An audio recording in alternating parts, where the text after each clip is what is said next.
So we're in the new Range Rover Evoque. This car is, fair to say, the most popular car that Range Rover make. I think 1 in 4 sold. Wow, is really? Evoque. Yeah. So it's really at the mainstream end of their range. I suppose that's probably reflected in the price, isn't it? I mean, it's hardly a... Well, you can still... This one we're in is about 120,000 thereabouts, with all a few extras like this roof and all that sort of stuff. But I think they started around 92,000. Yeah, that's right. So it's, and saying, oh, it's the mainstream end of the spectrum. It's still an expensive mainstream. Yeah, but it's feeling a lot more like an actual Range Rover in terms of... I mean, the build quality is impeccable. It really is. It is, actually, and it looks like a Rangie from the outside as well. It looks Yes. like a baby Rangie, which is, I guess that's what people want when they want a Range. They want that Range Rover badge on the, or that script on the front of the car. You know, they want to know that it's a proper Range Rover, and it feels like a proper Range Rover. It's got a whole heap of cool tech in it too, actually, this car.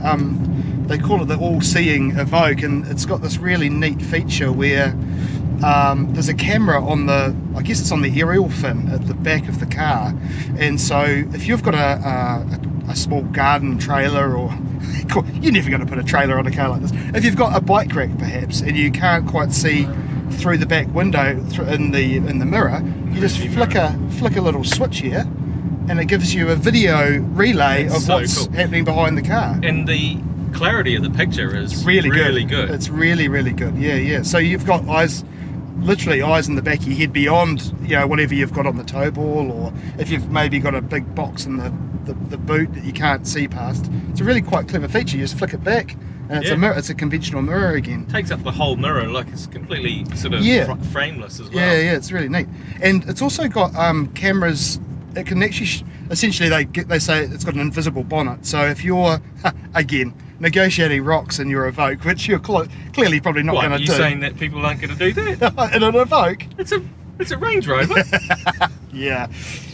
No, what they might be negotiating is a low wall, perhaps, at the play centre that they can't quite see. But in this nice big clear screen here, it'll give you a view of what's sort of in front of the front wheels. So it's almost like looking through the engine bay at the ground ahead of you. It's really quite a neat feature. That is pretty cool, isn't it? Yeah. It is. I mean, there's a lot of technology in here that is really helpful. Some is a little bit more helpful than I'd like, to be honest. Yes. You're about to start talking about the lane keep thing, aren't you? Just a little. Yeah. It's kind of... I mean, that's the way we're going with all cars now. It's got to have a suite of active safety devices or safety systems to sort of keep you in your lane, or let you know when you're wandering over the white lines and things. Well, increasingly you've got to have that to get a 5-star NCAP rating. Yes, so, absolutely. It's just, But, and some are a little bit more invasive than others. This isn't, I wouldn't say it's invasive, but it gives the car a numbness to the steering, which is, I guess for the demographic looking at this, it's probably not it's not the most crucial element of the car to have involving, engaging steering. It really isn't, but driving it every day and coming from a German-made product in my everyday car, it's like, it definitely feels different, and I don't have that same level of connection with the road. I've found that in this a couple of times, and I mean, I don't know, can you turn it off in this car? You probably can, deep within this system here. And speaking of this system, this is what Jaguar Land Rover refer to as their duo. Now there'll be a subtitle under me right now if I get this wrong, because it's got about 4 different... You're making work for me now. Yeah. Is it Duo Touch Pro, I think it's called. Essentially it's Land Rover speak for 2 screens. It's 2 screens, both of which are really nicely responsive touch screens. Now, I've got to say that. I mean, that looks beautiful. They do look beautiful, but I think I know what you're going to say next. Yeah, until you use a finger on the screen, and then you turn the car off, and you get back in the car. It's like covered in fingerprints. A magnet for fingerprints. It's shocking. It is Yeah, and it's just so sad, because it is absolutely delightful looking display. It takes a little bit of getting used to. So there's all these different levels of these 2 analog dials, which you, depending on if you've chosen vehicle, for example, it gives you different functions on those dials. So the dials work they're kind of your control for everything. Obviously it is a touch system as well, but there's 2 analog dials, and it's actually really clever. They change depending on what part of the system you're in. So they might become the air conditioning, fan speed and temperature if you're in the climate control settings, but if you go into the vehicle settings, they can become functions for other things. All your as well. all-terrain response and things like that. They give you it's different. very cool. It is very multifunction. Cool.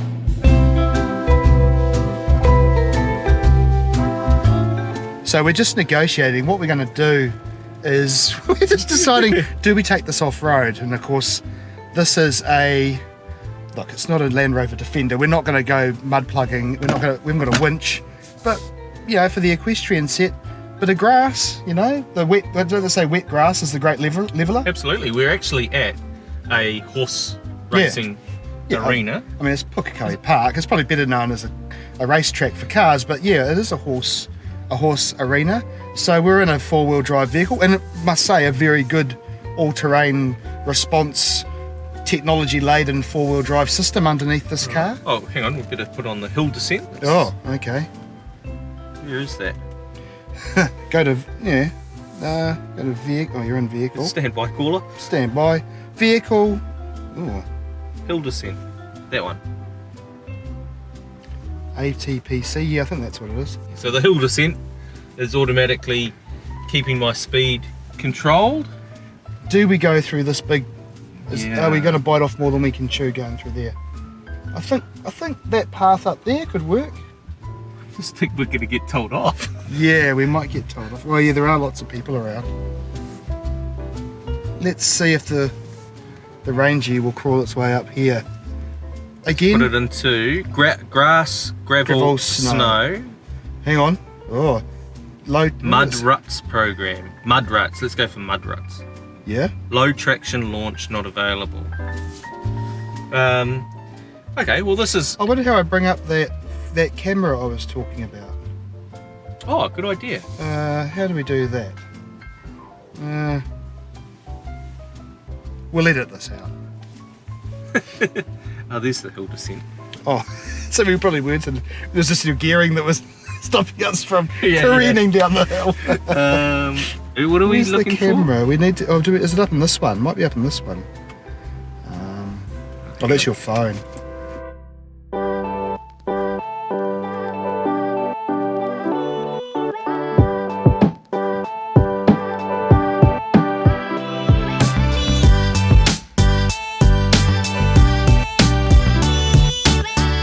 So there's 5 versions of this car for the New Zealand market. I think 2 diesels and 3 petrols.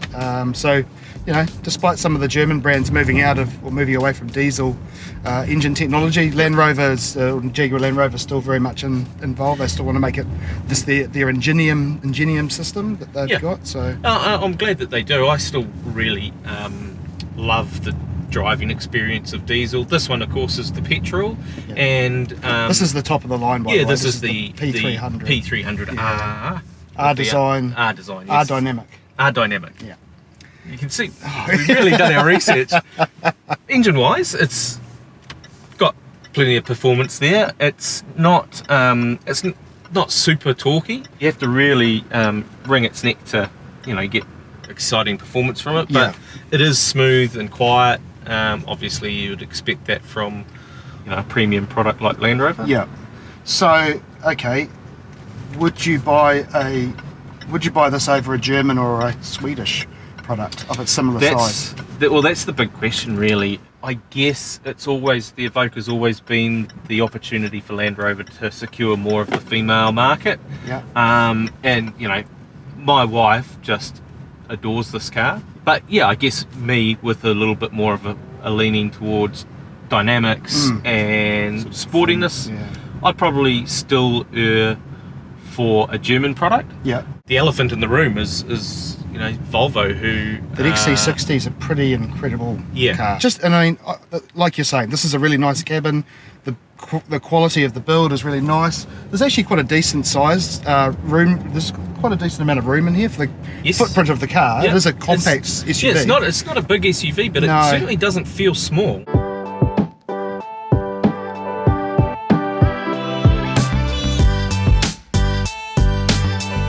think all in all, it is a lovely car. It's certainly it speaks for itself. It's a very popular car in this market, in this segment of the market, and it's definitely an improvement on the previous one.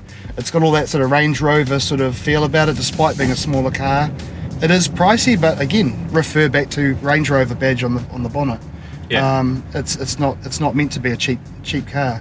So I mean, I don't know. I'd be quite happy in this if I was given one. Would I buy one? No, probably not. There's a fair bit of competition in this segment of the market, and as we were saying, I think Volvo put up a pretty compelling case. So, but for me, yeah, it's a lovely car. It's a very, very nice car. It looks good, and and especially in this P300 Ingenium petrol engine, it's got a fair bit of go as well. So, it's as you say, it's not involving, but again, it's not meant to be involving. It's not that kind of car. No. It does what it does well, and it does what it does with a bit of style as well.